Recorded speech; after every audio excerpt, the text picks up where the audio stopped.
நண்பர்கள் அனைவருக்கும் வணக்கம். நான் உங்க அஸ்ட்ராலஜர் சிவலிங்கம் பேசுறேன். இன்றைய பதிவில் இசைஞானி இளையராஜா அவர்களுடைய ஜாதகத்தை தான் அலச போகின்றோம். ஏற்கனவே நம்ம சேனல்ல அறிஞர் அண்ணா அவர்களுடைய ஜாதகத்தை அலசி இருந்தோம். எந்த விதமான பாகுபாடுகளும் இன்றி, எந்த விதமான சார்புகளும் இன்றி அண்ணா அவர்களுடைய ஜாதகத்தை அலசி இருந்தோம். எதற்காக அண்ணா அவர்களுடைய ஜாதகத்தை அலசி இருந்தோம், அதுவும் இந்த குறிப்பாக இந்த காலகட்டத்துல அப்படின்னு பாத்தீங்கன்னா, அந்த 3ஆம் வீட்டு அதிபதியாக இருக்கக்கூடிய கிரகங்கள் இளையராஜாவிற்கும் அண்ணாவிற்கும் எவ்வாறு வேறுபட்ட வகையில செயல்படுது அப்படின்றதுக்காக ஒரு கம்பாரிசனுக்காகத்தான் அண்ணா அவர்களுடைய ஜாதகத்தை முதல்ல விளக்கிட்டு அதுக்கு அடுத்தாப்புல இளையராஜா அவர்களுடைய ஜாதகத்தை விளக்கி கூறுகின்றோம். ஆக இந்த 3ஆம் நம்ம ஜோதிடர்கள், அதனால நமக்கு ஜோதிட பாயிண்ட் ஆஃப் வியூல மட்டும்தான் நம்ம எல்லா விதமான ஜாதகத்தையுமே நம்ம பாக்குறோம். இங்க யாருமே புத்திசாலியும் கிடையாது, யாருமே முட்டாளும் கிடையாது. எல்லாமே இந்த கிரகங்கள் கொடுக்கக்கூடிய அனுகூலங்களின் காரணமாகத்தான் நாம இவ்வாறு செயல்படுகிறோம். ஆக அது யாருக்கு எப்படி எந்த கிரகங்கள் எந்த பாவகத்தின் மூலமாக, எந்த காரகத்தின் மூலமாக, எந்த கிரகத்தின் செயல்பாடுகளின் மூலமாக அந்தந்த ஜாதகர்களுக்கு கிடைக்கின்றன அப்படிங்கிறதுக்காகத்தான் நாம ஒவ்வொரு ஜாதகமாக விரிவாக பார்த்து கொண்டே வர்றோம். சரிங்களா? ஆக இங்க அண்ணா அவர்களுடைய ஜாதகத்தை பார்த்தோம், அதுக்கு அடுத்தாப்புல இசைஞானி அவர்களுடைய ஜாதகத்தை பார்க்கின்றோம். சரி, வாங்க வீடியோக்குள்ள போலாம். இசைஞானி மேஸ்ட்ரோ ராகதேவன் என்று அழைக்கப்படக்கூடிய இளையராஜா ஜாதகத்தை விரிவாக அலசி பார்க்கலாம். 1000 படத்திற்கும் அதிகமாக இசையமைத்த மாமேதை, ஒரு காலத்துல தமிழ் சினிமாவுல ராஜாவாக கோலோச்சியவர், இன்றும் மக்கள் மனதில ராஜ சிம்மாசனத்தில் வீற்றிருக்கின்றார். அவருடைய ஜாதகம் இப்ப உங்களுக்கு திரையில தெரியுது. 2/6/1943 6:40 காலையில பண்ணைபுரத்துல பிறந்த ஜாதகமாகும். ஜாதக கட்டா ராசி கட்டா ரெண்டுமே உங்களுக்கு இப்ப திரையில தெரியுது. வாங்க உண்மை ஒன்னாக ஜாதகத்தை ஆராயலாம். முதல்ல லக்னத்துல பாத்தீங்கன்னா 4 கிரக சேர்க்கை இருக்கக்கூடிய அமைப்பாக இருக்குது. அதுலயும் லக்னத்துல வக்கரம் பெற்ற புதன் திக்பலம் பெற்று அமர்ந்திருக்கக்கூடிய அமைப்புல இருக்கார். வக்கரம் பெற்ற புதன் எவ்வாறு பலன்களை தருவார் அப்படிங்கிறது ஏற்கனவே விரிவாக பார்த்தோம் நம்ம சேனல்ல. அதீதமான புத்திசாலித்தனத்தை தரக்கூடிய அமைப்புல புதன் இருப்பார். புதன் வக்கரமாகக்கூடிய சூழ்நிலையில அவருடைய காரகத்துவங்களை வலுத்து தரக்கூடிய அமைப்புல இருப்பார். அதன் அமைப்புல ஜாதகர் இங்கே புதன் திக்பலத்தோடு இருக்கக்கூடிய அமைப்புலையும், சந்திரன் உச்ச வீட்டுல அமர்ந்திருக்கக்கூடிய சூழ்நிலை, லக்கணத்திலே அவர் சந்திரன் அமர்ந்திருக்கின்றார். அவர் உச்ச வீட்டுல உச்சம் பெற்று இருக்கக்கூடிய அமைப்புல இருக்கார். பரம உச்சப்பாகை 3 டிகிரி சந்திரனுக்கு, இங்கே சந்திரன் இருப்பது 7 டிகிரியில. ஆக பரம உச்சப்பாகைக்கு மிக நெருக்கமான அமைப்புல இருக்கின்றார். இங்கே சூரியன் சந்திரன் சேர்க்கை பெற்று ஜாதகர் அமாவாசை திதியில பிறந்திருந்தாலும் கூட, இங்க சந்திரன் உச்ச வீட்டுல அமர்ந்திருக்கிறதுனாலையும் சுக்கிரனோடு பரிவர்த்தனை ஆகிறதுனாலையும் அமாவாசை தோஷம் நீங்க பெற்றது. அதுவும் இங்க உச்சம் பெற்றிருக்கக்கூடிய சந்திரன் பரம உச்ச பாகைக்கு மிக நெருங்கிய அமர்வுல அமர்ந்திருக்கின்றார். சுக்கிரனும் லக்னாதிபதியும் பரிவர்த்தனை ஆகக்கூடிய அமைப்பு, அதனால மிக சிறப்பான அமைப்பு. சந்திரனுக்கு பாத்தீங்கன்னா குருவோடையும் சுக்கிரனோடையும் தொடர்பு ஏற்படக்கூடிய அமைப்பாக இருக்குது. அதோட பாசிட்டிவ் பாயிண்ட்டை மட்டும் பார்க்கக்கூடாது, நெகட்டிவ் ஆஸ்பெக்டையும் பார்க்கணும். அந்த விதத்துல பார்க்கும் பொழுது உங்களுக்கு லக்கணத்துல சனி அமர்ந்திருக்கக்கூடிய அமைப்பு, அஷ்டமாதிபதியாக இருக்கக்கூடிய 8ஆம் அதிபதியாக இருக்கக்கூடிய குருவும் உச்சம் பெற்றிருக்கக்கூடிய அமைப்புல இருக்குது. ஆக ஜாதகருடைய வெற்றி அவ்வளவு எளிதாக கிடைக்கவில்லை. மிகவும் கடினமான உழைப்பின் மூலமாகவே ஜாதகர் பன்மடங்கு வெற்றிகளை அடைந்துள்ளார் அப்படிங்கிறதை பார்க்கணும். அது போக இங்கே 4ஆம் அதிபதியாக இருக்கக்கூடிய சூரியனும் லக்னத்துல அமர்ந்திருக்கக்கூடிய அமைப்புல வர்றார். இங்க சூரியன் சனி சேர்க்கையோடு இருக்கக்கூடிய அமைப்பு. இங்க சூரியன் 17 டிகிரியிலையும் சனி 22 டிகிரியிலையும் வரக்கூடிய அமைப்பு. ஆக ஓய்வு உளைச்சல் இல்லாம ஜாதகர் கடுமையான வேலை செய்து கடுமையான உழைப்பாலும் முன்னேறி இருக்கக்கூடிய அமைப்பை காட்டுது. ஜாதகருக்கு 9ஆம் இடத்துல கேது அமர்ந்திருக்கக்கூடிய சூழ்நிலை, அதனால தந்தையால் அனுகூலம் இல்லை. 9ஆம் அதிபதியாக இருக்கக்கூடிய சனியும் லக்னத்தில் அமர்ந்திருந்தாலும் கூட சூரியனோடு நெருங்கி அமர்ந்திருக்கின்றார். ஆக இங்க சூரியன் சனி சேர்க்கையும் ஜாதகருடைய தந்தைக்கு பலம் இல்லாத நிலையை காட்டுது. தாயார் மீது ஜாதகருக்கு மிக அதிகமாக பாசம் உண்டு. இந்த வயதிலும் ஜாதகரை தாயாரை பற்றி மிக புகழ்ந்தும் மிக அன்போடும் பேசக்கூடிய அமைப்புகள் நம்ம எல்லா இடங்களையும் பார்த்துக்கிட்டே வரோம். அதற்கு காரணம் இங்கே சந்திரன் உச்ச வீட்டில் அமர்ந்திருக்கிறதுனாலையும் லக்னாதிபதியை சந்திரனோடு பரிவர்த்தனை ஆகக்கூடிய அமைப்புலையும் ஜாதகருக்கு தாயார் மீது அதிகமாக பாசம் உண்டாகுது. ஆக அதுக்கு அடுத்தாப்புல ஜாதகருக்கு மூத்த அண்ணன்கள் பாவலர் வரதராஜனும் டேனியல் பாஸ்கர் அவர்களும், இவங்க 2 பேருமே தந்தை ஸ்தானத்துல இருந்து ஜாதகரை வழி நடத்தக்கூடிய அமைப்புல இருக்கின்றார்கள். அதற்கு காரணம் என்ன அப்படின்னு பாத்தீங்கன்னா, 11ஆம் அதிபதியாக வரக்கூடிய குரு உச்சம் பெற்று இருக்கக்கூடிய அமைப்புல 11ஆம் வீட்டை பார்க்கக்கூடிய அமைப்புல வரார். ஆக சுபகுருவாக இருக்கக்கூடிய அமைப்புல அஷ்டமாதிபதியாக இருந்தாலும் அஷ்டமஸ்தானத்திற்கு 8க்கு 8 பாவ அடிப்படையில் 8க்கு 8ல மறைஞ்சு அவர் 11ஆம் வீட்டோட தொடர்பு கொள்ளக்கூடிய சூழ்நிலை இருக்குது. அது போக 11ஆம் வீட்டையும் பார்க்கின்றார். லக்னாதிபதியும் 11ஆம் அதிபதியாக வரக்கூடிய குருவும் ஒரே டிகிரியில் அமர்ந்திருக்கக்கூடிய, ஒரு டிகிரியில் அமர்ந்திருக்காங்க. 2 பேருமே ஒரே டிகிரியில அமர்ந்திருக்கக்கூடிய சூழ்நிலையில வர்க்கோத்தமம் பெற்றிருக்கக்கூடிய அமைப்புல ஜாதகம் அமைந்திருக்கின்றது. அதுவும் 11ஆம் இடத்துல இருக்கக்கூடிய செவ்வாயும் சனியுடைய நட்சத்திர சாரத்துல உத்திரட்டாதி நட்சத்திர சாரத்துல அமர்ந்திருக்கின்றார். ஆக இங்க தந்தை ஸ்தானத்துல இரு மூத்த சகோதரர்களும் இருக்கக்கூடிய அமைப்பு ஜாதகருக்கு கிடைக்கின்றது. தந்தை ஸ்தானம் பாதிக்கப்பட்டாலும் தந்தையுடைய ஸ்தானத்துல இருந்து ஜாதகரை வழி நடத்துவதற்கான அமைப்புகள் ஜாதகத்துல காணப்படுது. ஆக புதன் எடுக்கும் பொழுது புதன் பாடகர், எழுத்தாளர், பேச்சு, விரல்களை குறிக்கக்கூடியவர். சுக்கிரன் இசையை குறிக்கக்கூடியவர், சினிமாவை குறிக்கக்கூடியவர். இங்க ஜாதகர் ஏன் நடிக்க வராம மியூசிக் பக்கம் போனாரு அப்படிங்கிறத பார்க்கணும். சினிமாவிலேயே நடிச்சிருக்கலாம் ஜாதகர், ஏன் நடிக்க வரவில்லை அப்படின்றத பார்க்கணும். பிகாஸ் நடிப்பு என்றால் ராகு இருக்கக்கூடிய டிகிரி 26 டிகிரி, சுக்கிரன் குருவுக்கும் ராகுக்கும் கிட்டத்தட்ட 25 டிகிரி டிஃபரன்ஸ். சப்போஸ் இப்ப குருவும் சுக்கிரனும் ரொம்ப ராகுவோடு இணைந்து இருந்தாங்கன்னு சொன்னா ஜாதகர் நடிப்புக்கு வந்திருப்பார், அந்த மாதிரியான சூழ்நிலையை உருவாக்கி இருப்பார். அதனால இங்க ராகுவுக்கு சுப கிரகங்களுடைய தொடர்பு ரொம்ப நெருங்கிய அமைப்புல இல்லாம போயிடுச்சு. அதனால ஏதோ 1-2 இடத்துல அங்கங்க தலையை காட்டுற மாதிரி அமைப்போடு ஜாதகர் போய்விட்டார். அதுக்கு அடுத்து இன்னொன்னு பாத்தீங்கன்னா, திரைத்துறையை பொறுத்த வரைக்கும் புதன் வலுத்திருந்தாருன்னு சொன்னா அது சினிமாவிற்கு பின் இயங்க வைக்கக்கூடிய சூழ்நிலையை உண்டாக்கும். ராகு வலுத்தால் மட்டுமே கேமராவுக்கு முன்னாடி ஜாதகரை முகத்தை காட்ட வைத்து நடிக்க வைக்கக்கூடிய அமைப்பாக இருக்கும். ராகுவே வேடதாரி என்று அழைக்கப்படக்கூடிய கிரகம், ஒப்பனை செய்து நடிக்க வைக்கக்கூடிய அமைப்புகளை ராகுவே தருவார். ஆக இங்க புதன் வலுக்கிறதுனால ஜாதகரை இங்கே திரைக்கு பின்னாடி செயல்படக்கூடிய டெக்னீசியனாக வாழ்க்கையை தொடங்குகிறார். அது போக 3ஆம் பாவகமே வலிக்கிறது. 3ஆம் பாவகமே இசை எழுத்தை குறிக்கக்கூடிய பாவகமாகும். ஆனா ஜாதகர் ஏன் இசை பக்கம் போகின்றார் அப்படின்னா, 3ஆம் பாவகத்திற்கு சுக்கிரனோடையும் சந்திரனோடையும் வலுவான தொடர்பு ஏற்படுகிறது. இங்கே அப்படியே அண்ணா ஜாதகத்துக்கு வாங்க. அண்ணா ஜாதகத்துக்கு பார்க்கும் பொழுது 2ஆம் இடத்துல சூரியனும் 3ஆம் வீட்டோடு வலுவான புதனுடைய தொடர்பு ஏற்படுகிறது. அதனால அண்ணா அவர்கள் பேச்சு எழுத்து அப்படிங்கிற மாதிரியான பக்கம் போயிட்டாங்க. இங்க இளையராஜா அவர்கள் சுக்கிரனும் சந்திரனும் தொடர்பு கொள்வதால இசையின் பக்கம் போய் பிரகாசமாக வாழ்க்கையை நடத்தக்கூடிய சூழ்நிலை உண்டாகுது இந்த கிரகத்தின் சேர்க்கையினால. ஆக இள வயதுல பார்க்கும் பொழுது இந்த மைனூட்டான டிஃபரன்ஸுக்காகத்தான் இந்த 2 ஜாதத்தையும் அடுத்தடுத்த அமைப்புல விளக்கமாக போடுகின்றோம். ஆக 2 பேருமே பேரும் புகழையும் 3ஆம் இடத்தின் மூலமாக அடைகிறார்கள். ஆனா எந்த கிரகத்தின் தொடர்பினால இந்த வித்தியாசங்கள் வருதுங்கிறத பாத்துக்கலாம். செவ்வாய் 12ஆம் இடத்திற்கு அதிபதியாக இருந்து 2ஆம் இடத்தை செவ்வாய் 12ஆம் இடத்துக்கு அதிபதியாக இருந்து 11ஆம் இடத்தில் அமர்ந்து 2ஆம் இடத்தை பார்வை செய்கிறார்.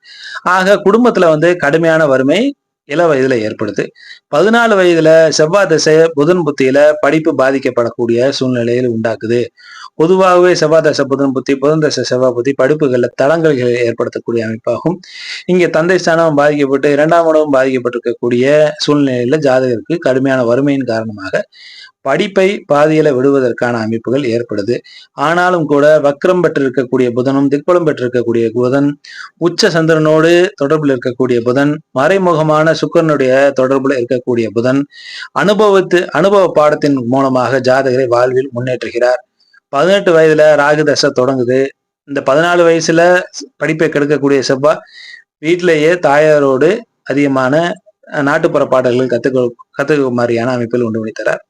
18 வயசுல ராகு தசை தொடங்குது. ராகு தசை இருக்கக்கூடியது நீர் வீட்டுல, சர வீட்டுல இரு சுபர்களுடைய தொடர்பும் ஏற்படுது. அங்க 8ஆம் அதிபதியாக வரக்கூடிய குருவோட தொடர்பும், லக்னாதிபதி 6ஆம் அதிபதியாகவும், லக்னாதிபதி 6க்கும் அதிபதி, லக்னத்திற்கும் அதிபதியாக இருக்கக்கூடிய சுக்கிரனோட தொடர்பும், 11ஆம் அதிபதியாக இருக்கக்கூடிய குருவோட தொடர்பும் ஏற்படுது. அதனால இங்க ஜாதகர் வடக்கு நோக்கி பயணம் செய்கிறார். தென்னிந்தியா முழுவதும் ஜாதகர் இந்த ராகு தசையில பயணம் செய்யக்கூடிய அமைப்புகளை உண்டாக்குது.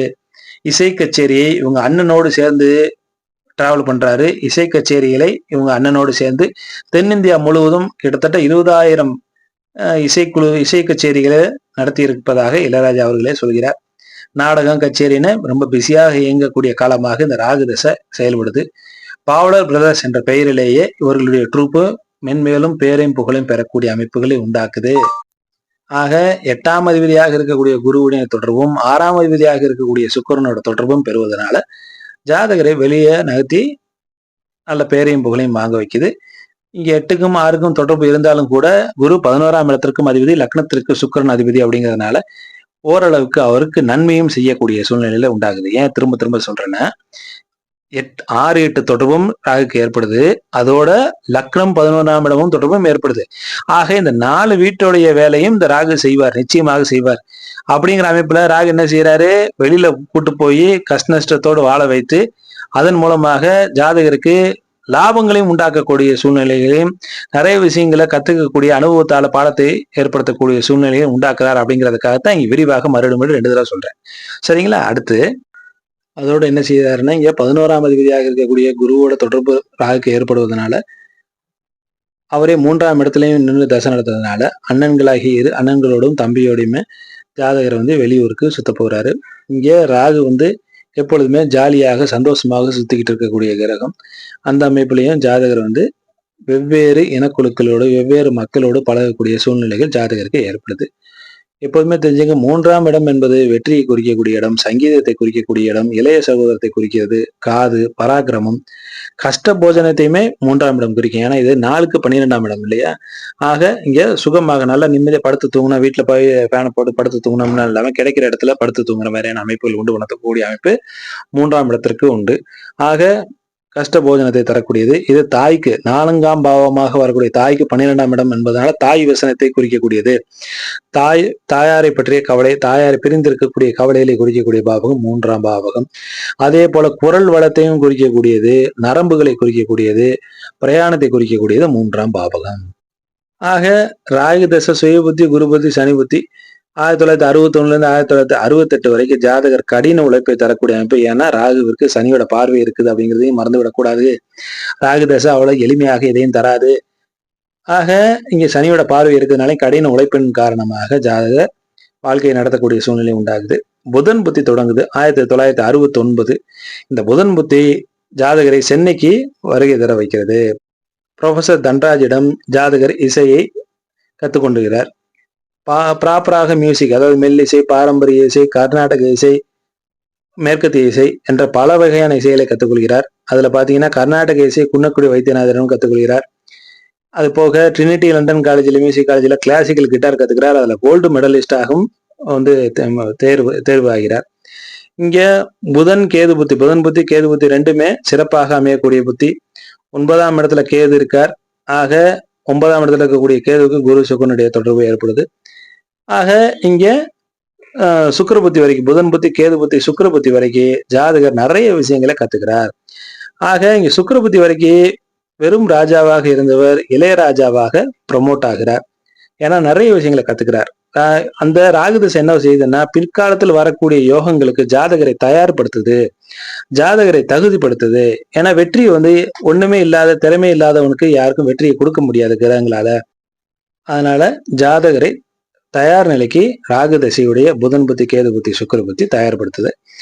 இது எல்லாமே ஜாதகர் சுய முயற்சியால வெற்றி அடைகிறார். ஏன்னு கேட்டீங்கன்னா 3 லக்னாதிபதியும் 3ஆம் இடத்ததிபதியும் பரிவர்த்தனை ஆகக்கூடிய அமைப்பு. அதனால ஜாதகர் எல்லாமே சுய முயற்சியில தான் அடுத்தடுத்த நிலைக்கு வருகிறார். ஆக ராகுதச சுக்கிரபுத்தி வரை இளையராஜா வெறும் ஞான தேசிகன், டேனியல் ராஜா, ராசையா, அவ்வளவுதான், அடிப்படை வளர்ச்சி மட்டுமே. பின்னால் வரப்போவதற்கு ஜாதகரை சுய முயற்சியால தயார்படுத்துது இந்த சுக்கிரபுத்தி வரைக்கும். ஏன்னா ஜாதகருடைய இயற்பெயர் ஞான தேசிகன். அதுக்கு அடுத்தாப்புல அவருக்கு பள்ளிக்கூடங்களை வைக்கக்கூடிய பேர் டேனியல் ராஜா. அதுக்கு அடுத்தாப்புல அவருக்கு பின்னால ராசியான பேர் வருது. அதுக்கு அடுத்து இன்னைக்கு இளையராஜாவாக இருக்கிறார். ராகுதச சூரிய புத்தியில முதல் படம் ஜாதகர் கையில் தருகிறார். 1976 மே மாசம் 14ஆம் தேதி அன்னக்கிளி ஜாதகருக்கு வெளியாகிறது. எப்பொழுதுமே ராகுதச சுக்கிர புத்தி வரைக்கும் ஒரு மாதிரியும், சூரிய புத்தி, சந்திர புத்தி, செவ்வாய் புத்தி வேறு மாதிரியும் பலனை அளிக்கும் என்ற விதியின்படி சூரிய புத்தியில ஜாதகருக்கு டேர்னிங் பாயிண்டாக வருது. இந்த இளையராஜா அவர்களை அறிமுகப்படுத்தியது யாருன்னு பாத்தீங்கன்னா பஞ்சு அருணாச்சலம் அவர்கள். அருணாச்சலம் என்பது சூரியனை குறிக்கக்கூடிய அமைப்பாகும். அன்னக்கிளி படம், அன்னம் என்பது சந்திரனை குறிக்கக்கூடியது, கிளி என்பது புதனை குறிக்கக்கூடியது, சனி என்பது பிளாக் அண்ட் ஒயிட் மூவியை குறிக்கக்கூடியது, சுக்கிரன் திரைப்படங்களை குறிக்கக்கூடியது. ஆக லக்னத்தோடு தொடர்பு பெற்றிருக்கக்கூடிய சூரியன், சந்திரன், புதன், சனி, சுக்கிரன் 5 கிரகங்களுமே ஜாதகரை வெளியே தெரிய வைக்கிறது. அதாவது ப்ரமோட் ஆக்குது, வெளியில புகழ பெற வைக்கிறது. அதன் பின் ஜாதகர் தொட்டது அனைத்துமே வெற்றியே. குருதசை 1979 ஆரம்பிக்குது. 1979 ஆரம்பிச்சு 95 வரைக்கும் 16 வருஷம். இங்க ராகு திசையில இருக்கக்கூடிய கடைசி 4 வருஷம், 16 + 1 4 20 வருஷம் ராஜா உண்மையிலேயே இசை உலகின் ராஜாவாகவே திகழ்கிறார். 1986 மட்டும் 35 படம், 87ல 29 படம், 88ல 28 படம்.